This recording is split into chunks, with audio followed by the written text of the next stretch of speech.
Who makes a better truck, Honda or Toyota? We'll find out after today's comparison with the Ridgeline and the Tacoma. The Carl Malone Toyota is providing us with the Tacoma, and then the Stockton 12 Honda is providing us with the Ridgeline. Link to both their websites in the description down below. Let's get right into the comparison.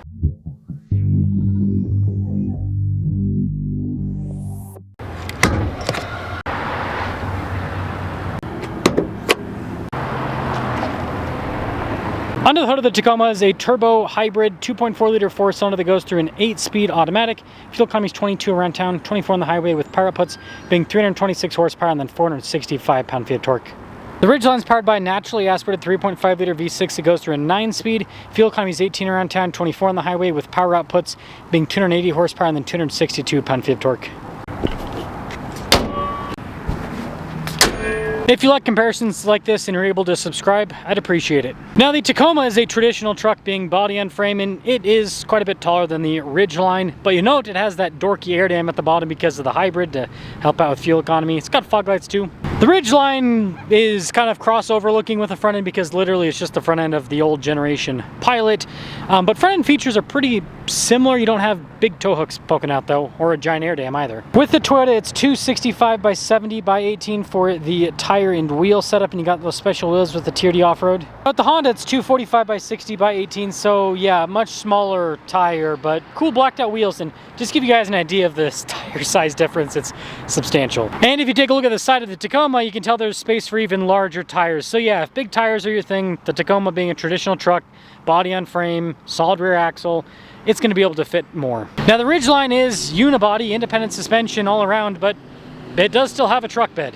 Now, the Tacoma has an outlet in the bed, and then it is a composite bed, so it's kind of slippery, but you can add bed liner to make it so it's sticky. And the tailgate itself is not, oh, it actually is dampened, sorry. So it is dampened, which is nice. Now, on the surface, the Honda bed is, well, kind of smaller, right, because it is higher with the load floor, but it's just an illusion. By the way, it's not dampened, so you do gotta lower that under your own force. Anyways, you've got this handle right here, and then boom! We got the spare tire, and you got a trunk here in the back, which is cool. So both of them have solid bed utility, just in different ways, so to speak.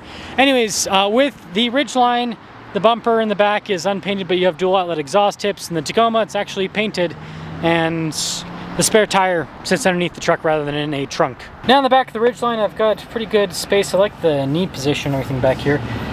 Got a little storage pocket there. I have my own climate zone in the back. Heated seats. I got vents, and the seats themselves are perforated down the center. Really nice trim in general. There's under-seat storage here in the back too. Nice trim on the door panel. Wow, the sunlight is horrible right now. And the headroom back here is pretty good. Definitely less space in the Tacoma. My knees are like against the seat here. I do have some USB ports and an outlet in the back. But yeah, it's more basic cloth trim, for example. Headroom though, I think it's pretty good. Blind spot monitoring with the mirrors of the Ridgeline. We've got memory seats with the Ridgeline too. See all the window controls, front rear automatic, soft touch on the door panel. Black edition there on the seats. But yeah, perforated down the center. You've got power adjustments too. 1477 for the payload capacity. You got that function to fold in the mirrors, and then you got a bunch of shortcut buttons on the side in your econ mode. The steering wheel has perforated trim on either side. You've got paddles there on the back. Functions for stuff like your adaptive cruise control with your lane centering, volume voice command controls on the other side. And the gauge cluster is kind of like partial analog, partial digital. You can change the info on the left part of it. Just a backup camera in reverse, decent resolution. Infotainment system is pretty quick to respond. Has Apple CarPlay and Android Auto. That's really all you need in an infotainment system nowadays. And then we've got all of our climate controls just down below. And you've got the dual zone for up front. And then this has heated and ventilated seats up front, USB ports, phone charging pad. You do have some funky buttons for the transmission select, but some cup holders there. You can see the drive modes. This does have modes for off-roading, which is cool. And then we've got center console. Nice trim on the top. And then we have a sunroof with this. And then there's the button to open up the center for everything. And also the right side is for the power sliding rear window. The Toyota has blind spot monitoring, not nearly as many features, just basically window controls. You do have some soft touch though on the door panel. 1,200 pounds of payload capacity with the Tacoma. The front seats are cloth, they are manual with the adjustments too. Now with the Tacoma, we've got perforated trim on either side of the steering wheel. We've got stuff like adaptive cruise control, full digital with the gauge cluster, so that's a little bit of a difference. And then do have a backup camera, bigger view with a backup camera.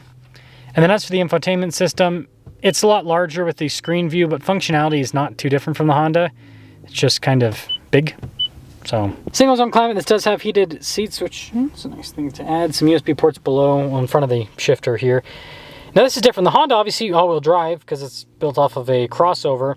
This is a truck, so part-time four-wheel drive system with a 2-speed transfer case, more traditional. It also has a rear diff lock versus Honda's just advanced all-wheel drive system. I also have some cup holders, center console. Nice trim, but yeah, everything's kind of more basic in the Tacoma here. And then no center for power glass or anything. So the Honda's about $49,000, the Tacoma is about $51,000. So yeah, the Tacoma's more expensive, but let's see how they perform. Tacoma Hybrid TRD Off-Road. This is a truck that a lot of people want because, yeah, you do lose a little bit of space underneath the seats, right? Don't get that anymore, but hybrid power and a little bit more efficiency. Not a lot of bit more efficiency, just a little bit more efficiency. If you want a lot of bit more efficiency, then, well, you gotta go for something that's not a truck, right? And that'll be interesting to see the, you know, hybrid truck thing, how that goes long term, because it adds like very little extra efficiency and mostly just adds lots of power, which is nice.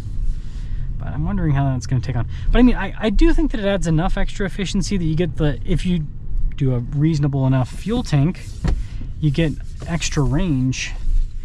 That's appealing. Truck people, you know, we care about fuel economy, but we care more about range. It's like the thing that's the most appealing, most important overall. The seats are firm, but you know, I'm pretty comfortable. Not a bad setup at all. I think it's pretty good for what you're getting. Great torque. I mean, you barely have to get into this thing. Again, it drives very diesel-like. That's something that I really appreciate about this powertrain, because we don't really get diesels, small diesels in the US. So it's like this, you know, hybrid torquey turbo engine is as close as we'll get. But man, I wonder how a diesel hybrid would feel. That's got to be like the most beautiful torquey experience on the planet. Now the power, it handles pretty well too, but it's still a truck, so it kind of does the truck stuff a little bit. It's not bad. But you can feel the, you know, it's body and frame, so you can feel it kind of tossing a little bit from side to side. Like I said, it's not bad at all. You just notice it though. Certainly do. Yeah, I just drove a TRD Sport before this. Man, the suspension in this thing is so much more comfortable. It is much, much more comfortable.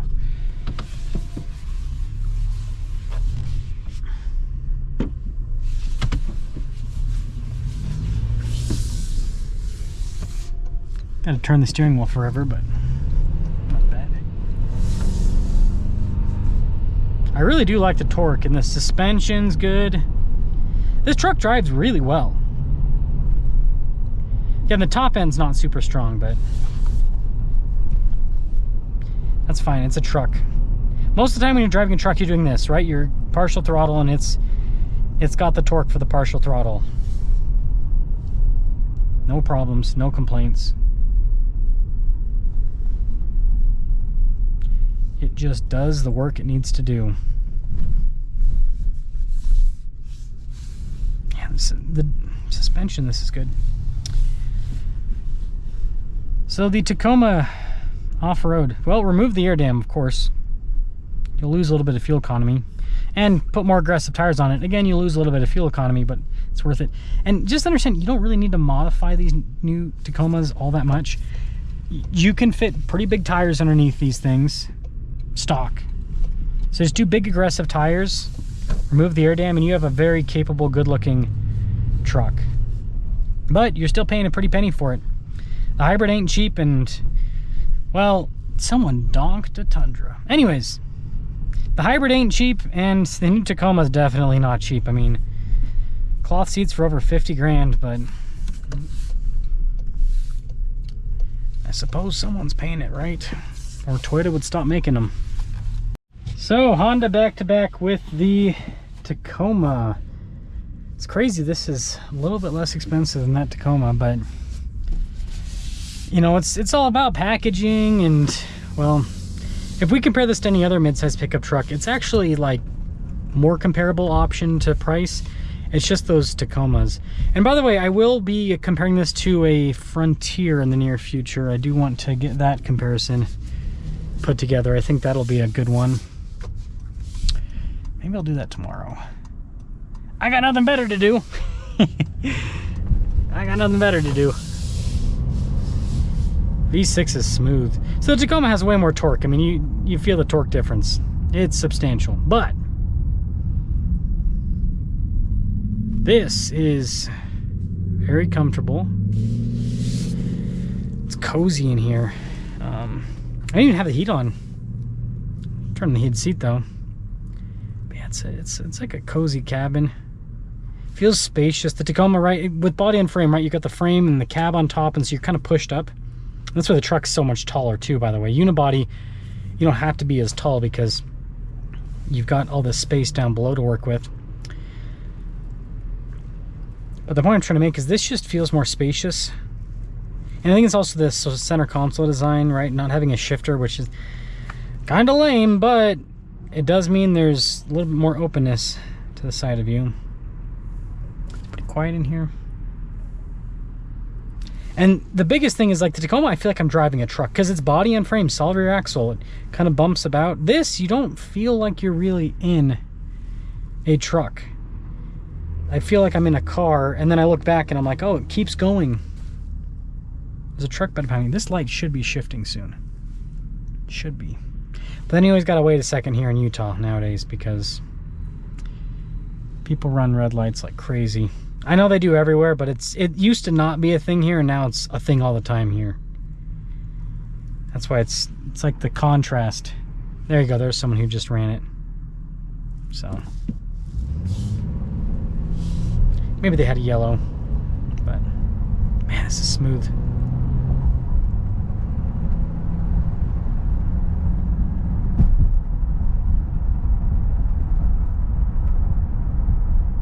It's a comfortable ride. Again, the independent suspension drives like a car, handles like a car. Getting in and out, it's a car. You got all the car stuff. All the car stuff. So I dig it. Definitely like it. Most of you are not, I think this tow is like 5,000 if I remember right. The Tacoma's max is like, well, the hybrid I think it's less, but it's like 7,000 roughly. Most mid-size pickup trucks are about 7,000. Some are a little bit more. If you're not towing more than 5,000 pounds, and like how much you're using your truck for, this is just a better driving vehicle for daily driving. And these Ridgelines last. Look at the old Ridgelines. I mean, you got people that have hundreds of thousands of miles on them, so you can't say, oh, well, you get the truck because it's more reliable. It's like, no, the Ridgelines are just as reliable. So put your ego aside, and yeah, this is not a true truck, but it does the truck stuff. So let me know which one you'd pick.